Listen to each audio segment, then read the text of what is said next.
Shri S R Thakur प्रस्तुत इयत्ता 9वी विषय मराठी प्रथम सत्र परीक्षा कृतीपत्रिका उत्तरासह गुण 80। विद्यार्थी मित्रांनो, व्हिडिओ आवडल्यास व्हिडिओला लाईक करा, शेअर करा आणि जर सबस्क्राईब केले नसेल तर सबस्क्राईब करा। प्रथम सत्र परीक्षा इयत्ता 9वी विषय मराठी गुण 80, वेळ 3 तास। विद्यार्थी मित्रांनो, दिलेली ही कृतीपत्रिका काळजीपूर्वक पहा। आपल्याला ही कृतीपत्रिका उत्तरासह दिलेली आहे। या कृतीपत्रिकेत एकूण 5 प्रश्न आहेत, ते काळजीपूर्वक पहा आणि असा पेपर लिहिण्याचा प्रयत्न करा। विभाग 1 गद्य पठित उतारा। प्रश्न क्रमांक 1 अ, पुढील उतारा वाचा आणि दिलेल्या सूचनानुसार कृती करा। विद्यार्थी मित्रांनो, आपल्याला उतारा पुढे दिलेला आहे, तो काळजीपूर्वक वाचा आणि दिलेल्या सूचनानुसार कृती करा। कृती क्रमांक 1 आकृतिबंध पूर्ण करा।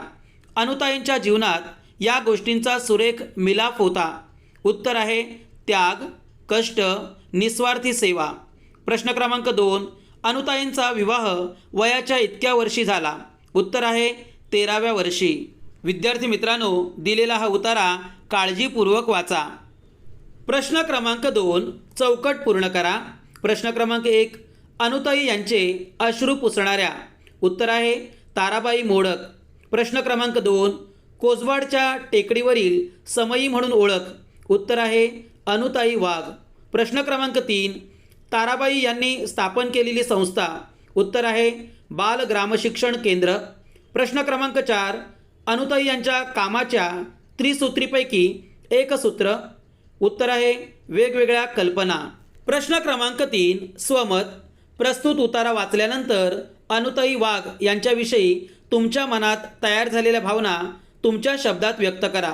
विद्यार्थी मित्रांनो, या प्रश्नाचे उत्तर आपण स्वतः लिहावे। प्रश्न क्रमांक 1 आ, पुढील दिलेला उतारा वाचून सूचनेनुसार कृती करा। विद्यार्थी मित्रांनो, पुढे उतारा दिलेला आहे, तो काळजीपूर्वक वाचा। प्रश्न क्रमांक 1 आकृती। डॉक्टर विश्वेश्वरय्या यांनी भूषवलेली विविध पदे। 1 भारतीय अर्थविषयक समितीचे अध्यक्ष, 2 नवी दिल्ली राजधानी समितीचे सल्लागार आणि 3 म्हैसूरचे दिवाण। प्रश्न क्रमांक 2 एका वाक्यात उत्तरे लिहा। प्रश्न क्रमांक 1 म्हैसूर जवळील धरणाचे नाव। उत्तर आहे कृष्णासागर।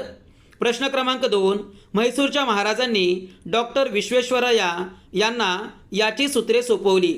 उत्तर आहे मुख्य अभियंता। प्रश्न क्रमांक 3 म्हैसूर जवळील धरण बघून हे चकित झाले। उत्तर आहे महात्मा गांधी। प्रश्न क्रमांक 4 डोंगर खोदून तयार केलेला कालवा। उत्तर आहे विश्वेश्वरय्या कालवा। विद्यार्थी मित्रांनो, दिलेला हा उतारा काळजीपूर्वक वाचा आणि यानुसार प्रश्नांची उत्तरे लिहा। प्रश्न क्रमांक 3 स्वमत। तुम्हाला माहीत असलेल्या एका थोर समाजसुधारकाची माहिती तुमच्या शब्दात लिहा। विद्यार्थी मित्रांनो, दिलेल्या या प्रश्नाचे उत्तर तुम्ही स्वतः लिहा। उदाहरणार्थ बाबासाहेब आंबेडकर, तसेच महात्मा फुले, सावित्रीबाई फुले, कोणत्याही एका समाजसुधारकाची माहिती आपण लिहा। प्रश्न क्रमांक 1 ई, पुढील अपठित उतारा वाचून दिलेल्या सूचनानुसार कृती करा। विद्यार्थी मित्रांनो, पुढे उतारा दिलेला आहे, तो काळजीपूर्वक वाचा। आकृती पूर्ण करा। प्रश्न क्रमांक 1 श्रावण आणि भाद्रपद महिन्यात आंब्याच्या बहरणाऱ्या जाती। उत्तर आहे फजरी, चौसा, हत्तीभूल, लकीरवाला। प्रश्न क्रमांक 2 प्रस्तुत उतार्यात आलेल्या कोणत्याही 2 मराठी महिन्यांची नावे लिहा। अ चैत्र वैशाख, ब श्रावण भाद्रपद। विद्यार्थी मित्रांनो, दिलेला हा उतारा काळजीपूर्वक वाचा आणि दिलेल्या प्रश्नाचे उत्तर लिहा। प्रश्न क्रमांक 2 स्वमत। तुमचे आवडते फळ कोणते ते सांगून त्या फळाच्या झाडाची माहिती लिहा। उदाहरणार्थ आंबा हे आवडते फळ असेल तर आंब्याच्या झाडाची आपल्याला माहिती लिहिणे आवश्यक आहे। विभाग 2 पद्य। प्रश्न क्रमांक 2 अ, पुढील कवितेच्या आधारे दिलेल्या सूचनानुसार कृती करा। विद्यार्थी मित्रांनो, दिलेल्या कवितेचे काळजीपूर्वक वाचन करा। आकृती पूर्ण करा। कवीने झोपडीचे सांगितलेले महत्त्व। उत्तर झोपडीत यायची भीती नाही। 2 झोपडीत शांतता वावरत असते। 3 झोपडीत यायला कोणतीही बंदी नाही आणि 4 झोपडीतील सुख पाहून देवेंद्रही लाजतो। प्रश्न क्रमांक 2 कवितेत दिलेल्या आशयानुसार पुढील मुद्द्यांतील फरक सांगा। अ झोपडीतील सुखे। उत्तर ताऱ्यांकडे पाहून जमिनीवर निजावे. आणि 2 देवाचे नाव नित्य गावे. ब महालातील सुखे. 1 झोपण्यासाठी मऊ बिछाने. आणि 2 कंदील व शामदाने यांची रोषणाई. प्रश्न क्रमांक 3 चौकटी पूर्ण करा. 1 झोपडीतील सौख्य पाहून हा लाजतो. उत्तर आहे देवेंद्र. प्रश्न क्रमांक 2 महालात जाण्यासाठी हा शब्द येतो. उत्तर आहे मज्जाव. प्रश्न क्रमांक 3 या ठिकाणी चोऱ्या होतात. उत्तर आहे तिजोऱ्या. प्रश्न क्रमांक 4 झोपडीत नित्य याचे नाम गायले जाते. उत्तर आहे प्रभुनामाचे. प्रश्न क्रमांक 4 काव्य सौंदर्य. येता तरी सुखे या, जाता तरी सुखे जा, कोणावरीन बोजा या झोपडीत माझ्या. वरील काव्यपंक्तीतील विचार तुमच्या शब्दात प्रकट करा. विद्यार्थी मित्रांनो, दिलेल्या या काव्यपंक्ती आणि त्या काव्यपंक्तीचं काव्य सौंदर्य आपण लिहिणे आवश्यक आहे. प्रश्न क्रमांक 2 भावसौंदर्य. मी वाचवतोय या कवितेचा भावार्थ तुमच्या शब्दात लिहा आणि तुम्हाला जाणवलेली कवीच्या मनातील खंत स्पष्ट करा.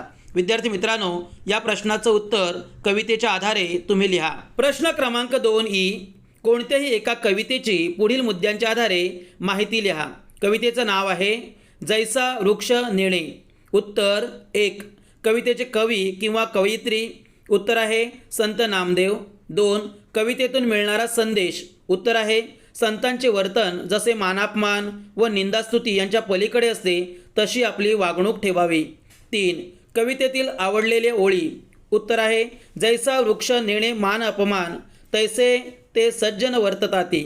4 आवडलेले किंवा ना आवडलेले याची कारणं. उत्तर आहे या अभंगात संतांना वृक्षाची उपमा देऊन त्यांची महती सांगितली आहे.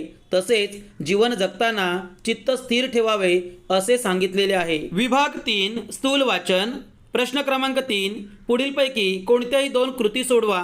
प्रश्न क्रमांक 3 साठी आपल्याला 6 गुण आहेत. प्रश्न क्रमांक 1 खालील फरक लिहा. अ व्यंगचित्र.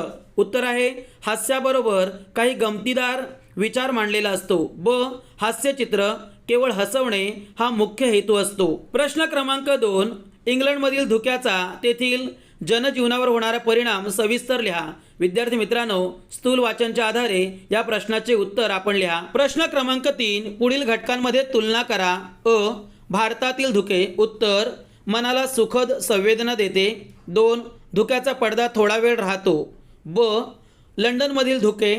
उत्तर 1 लंडनचे धुके औरच आहे. 2 वर्षाचे 10 दिवससुद्धा आकाश निरभ्र नसते. प्रश्न क्रमांक 4 तुमच्या आवडत्या ऋतूची वैशिष्ट्ये स्पष्ट करा. विद्यार्थी मित्रांनो, तुम्हाला जो ऋतू आवडतो त्याबाबतची थोडक्यात माहिती लिहा आणि वैशिष्ट्ये लिहा. विभाग 4 व्याकरण व भाषा अभ्यास.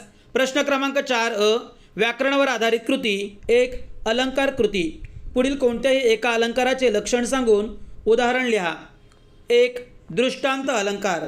उत्तर एखादी गोष्ट पटवून देण्यासाठी त्याच अर्थाचे एखादे समर्पक उदाहरण दिले जाते तेव्हा दृष्टांत अलंकार होतो. उदाहरणार्थ चंदनाचे हात पायही चंदन, तुका म्हणे तैसा सज्जनापासून पाहता अवगुण मिळेची ना.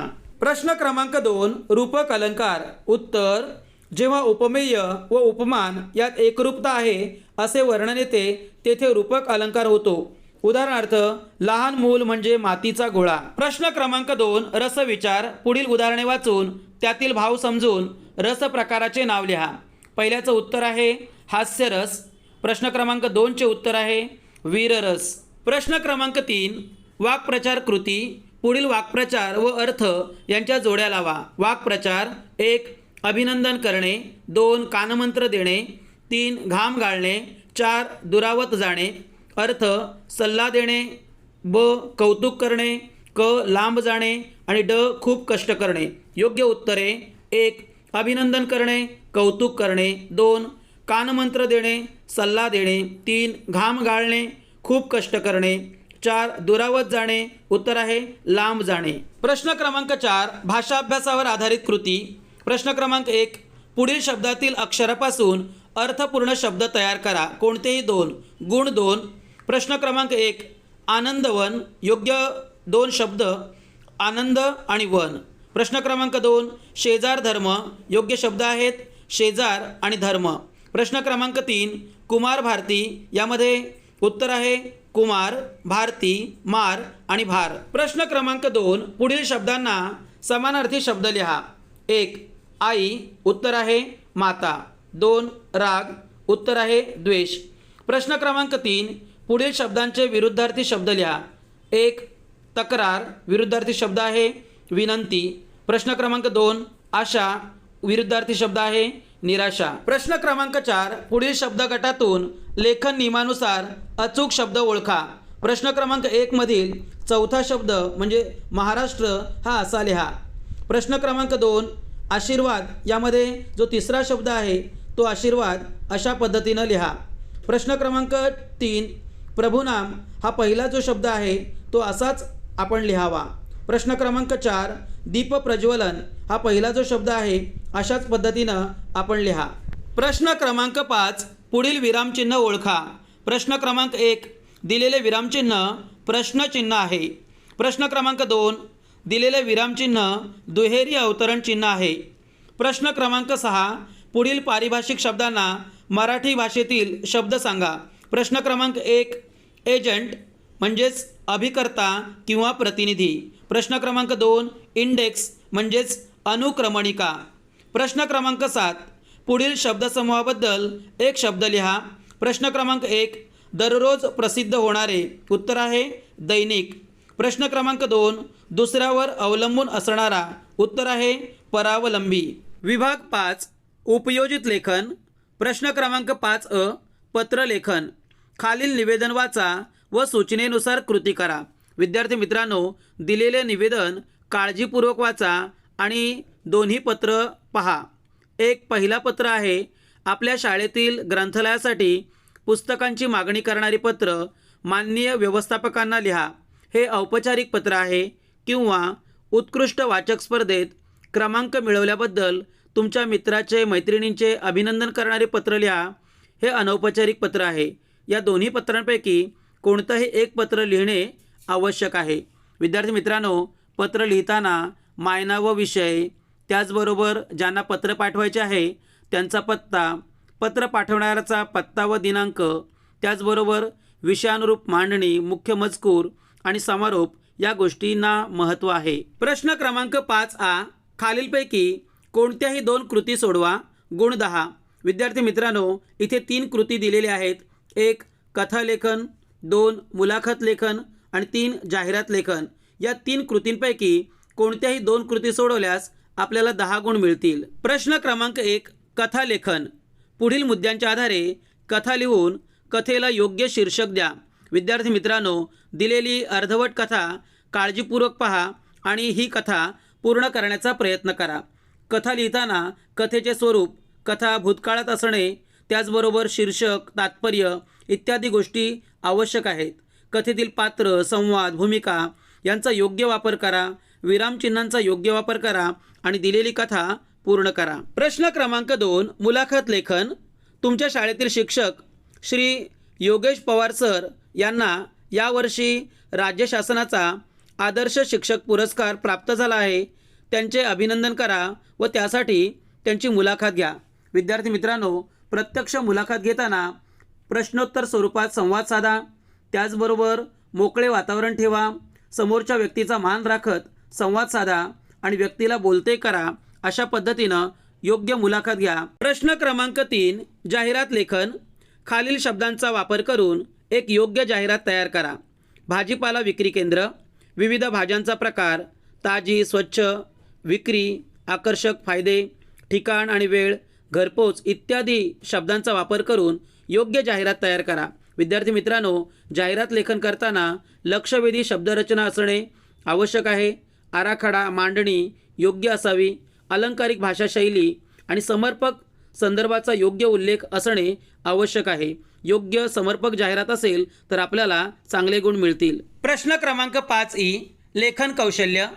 खालील लेखन प्रकारांपैकी कोणतीही एक कृती सोडवा. गुण 8.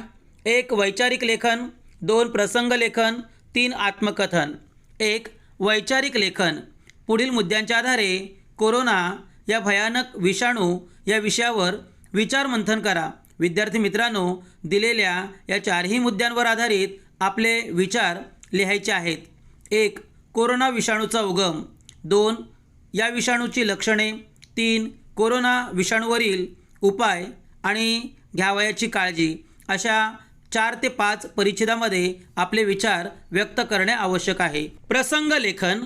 वरील पुरस्कार कार्यक्रमाप्रसंगी तुम्ही उपस्थित होता असे समजून प्रसंग लेखन करा. विद्यार्थी मित्रांनो, घडलेला हा जो प्रसंग आहे तो जसाच्या तसा आपण लिहिणे अपेक्षित आहे. आपल्याला काही मुद्दे दिलेले आहेत आणि त्या मुद्द्यांच्यानुसार आपण एक प्रसंग तयार करा आणि तो लिहा. प्रश्न क्रमांक 3. आत्मकथन. एका झाडाचे मनोगत तुमच्या शब्दात लिहा. विद्यार्थी मित्रांनो, आत्मकथन लिहिताना प्रथम पुरुषी एकवचनी भाषेत लिहिणे अपेक्षित आहे. निबंधाची सुरुवात आकर्षक असली पाहिजे. विषयानुरूप विस्तार, सुसूत्र मांडणी असली पाहिजे. योग्य भाषाशैली, नाविन्यपूर्ण कल्पना, सुयोग्य समारोप आणि शेवट अशा विविध मुद्द्यांच्या आधारे निबंध लेखन करणे आवश्यक आहे. विद्यार्थी मित्रांनो, आपल्याला दिलेला हा सराव पेपर म्हणजेच मराठी या विषयाची कृतीपत्रिका आपण सुंदर हस्ताक्षरात लिहा आणि या कृतीपत्रिकेनुसार पेपर सोडवण्याचा प्रयत्न करा. विद्यार्थी मित्रांनो, असेच नवनवीन व्हिडिओ पाहण्यासाठी व्हिडिओला लाईक करा, शेअर करा आणि जर सबस्क्राईब केले नसेल तर सबस्क्राईब करा. धन्यवाद.